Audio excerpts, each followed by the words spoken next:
মন্দিরে ঢুকতে হলে আগে পান করতে হবে গোমূত্র, সঙ্গে খেতে হবে গোবর মিশ্রিত পঞ্চগব্য।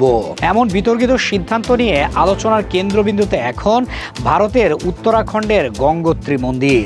2026 সালের চারধাম যাত্রা শুরুর সঙ্গে সঙ্গেই এই নতুন নিয়ম কার্যকর করেছে মন্দির কর্তৃপক্ষ, যা ইতোমধ্যেই দেশ জুড়ে তীব্র প্রতিক্রিয়া সৃষ্টি করেছে। নতুন নির্দেশনা অনুযায়ী মন্দিরে প্রবেশ করতে চাইলে প্রত্যেক দর্শনার্থীকেই এই পঞ্চগব্য পান করতে হবে, অন্যথায় মিলবে না প্রবেশের অনুমতি। মজার ব্যাপার হলো, এই নিয়ম শুধু হিন্দু ভক্তদের জন্য নয়, অহিন্দুদের জন্য সমানভাবে প্রযোজ্য। Wow, so clean. টাইলক্স মানে ক্লিন। যখন টাইলক্সের পাওয়ার ব্লাস্ট ফর্মুলা টয়লেট করে ঝকঝকে সুবাসিত ক্লিন, কারণ ক্লিন মানে টাইলক্স।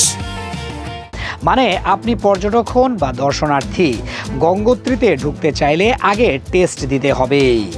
মন্দির কর্তৃপক্ষ বলছে এটি শুধু একটি আচার নয়, বরং সনাতন ধর্মের একটি গুরুত্বপূর্ণ প্রতীক। তাদের দাবি, সাম্প্রতিক বছরগুলোতে গঙ্গোত্রীতে অনেকেই শুধুমাত্র পর্যটক হিসেবে আসছেন এবং ধর্মীয় আচার অনুষ্ঠানের প্রতি যথেষ্ট শ্রদ্ধা দেখাচ্ছেন না। এই প্রবণতা ঠেকাতেই এমন কঠোর সিদ্ধান্ত নেওয়া হয়েছে বলে জানিয়েছেন মন্দির কমিটির মুখপাত্র।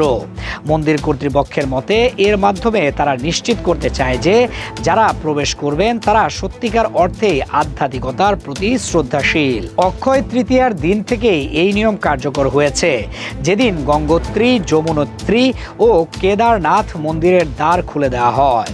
তবে এই সিদ্ধান্ত ঘিরে মতবিরোধও কম নয়।